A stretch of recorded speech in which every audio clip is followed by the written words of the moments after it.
మెదక్ జిల్లా హవేలీగన్పూర్ మండలంలోని పోచమ్మరాల్ గ్రామంలో మద్యపాన నిషేధం చేపట్టారు. ఇతర గ్రామాలు కూడా తమ గ్రామాన్ని ఆదర్శంగా తీసుకోవాలని గ్రామస్తులు అంటున్నారు. మెదక్ జిల్లా కామారెడ్డి జిల్లా సరిహద్దులో ఉన్న చిన్న గ్రామం పోచమ్మరాల్ గ్రామం.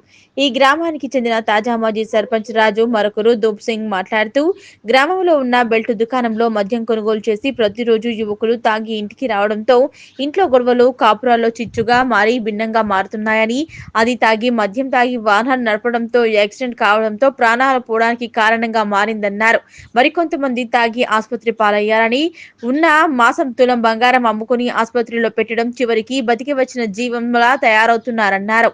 చివరికి బ్రతికి వచ్చిన జీవనం అంతంత మాత్రమే అన్నారు. లేదంటే ప్రాణాలు పోతే ఆ కుటుంబం రోడ్డు మీద పడుతుందని, తమని తమం కాపాడుకోవాలి తప్ప ఎవరూ కాపాడలేరని, గ్రామంలో అందరూ కలిసి నిర్ణయం తీసుకున్నామని, గ్రామ నిర్ణయానికి వ్యతిరేకంగా మద్యం అమ్మకాలు చేస్తే ₹1,00,000 జరిమానా, కొనుగోలు చేస్తే 50,000 జరిమానా అని గ్రామస్తులు అందరం కలిసి కట్టుగా నిర్ణయం తీసుకున్నామన్నారు.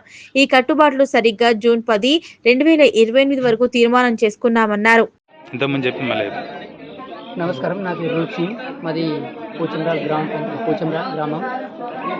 గతంలో ఏదైతే బెల్ట్ షాపులు వైన్స్ నిర్వహించడం వలన అనారోగ్య పాలు కావడం జరుగుతుంది. కాబట్టి ఇప్పుడు యూత్ పిల్లలు స్టడీ ఏదైతే డిగ్రీ అనుకో, ఇంటర్మీడియట్ అనుకో, 10th కాగానే స్మోకింగ్, వైన్స్, ఆల్కహాల్ అనేది అలవాటు పడుతుంది. దాన్ని దృష్టిలో పెట్టుకొని భవిష్యత్ మొత్తం ఖరాబ్ అవుతుంది అనే ఉద్దేశంతో వాళ్ళ భావితరాలకు ముందుకు తీసుకెళ్లాలనే ఉద్దేశంతో మా గ్రామ ప్రజలు ఏకగ్రీవంగా తీర్మానం చేసి ఈ వైన్స్ను బంద్ చేయడం జరిగింది. ఇంకోటి ఏంటంటే, గతంలో సారబట్టీలనుకో పెద్ద మనుషులు చేసిరు, కానీ తాగిరు, కానీ వాళ్ళే ఇంకా నయమున్నారు. ఇప్పుడు ఏంటంటే యూత్ పిల్లలు అంటే డ్రింక్ చేసి విచ్చలవిడిగే బైక్ అనేది రేసింగ్ నడిపిస్తారు.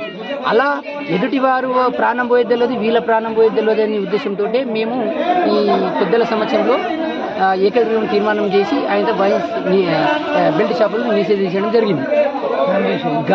ఇకవైనా ఎవరైనా వైన్స్ నిర్వహించడం అనివార్య కారణం వల్ల మాకు తెలియకుండా, గ్రామ ప్రజలు తెలియకుండా దొంగతనాన్ని నడిపించినట్లయితే వాళ్ళకు ₹1,00,000 జరిమానా విధించడం జరిగింది. ఇంకోటి ఎవరైనా ప్రోత్సహించి ఎవరైనా సపోర్ట్ చేసినట్టు వాళ్ళకేమో ₹50,000, మందు కొన్నలకు కూడా ₹50,000 మేము జుర్మానా విధించడం జరుగుతుంది గ్రామ ప్రజల తరఫున.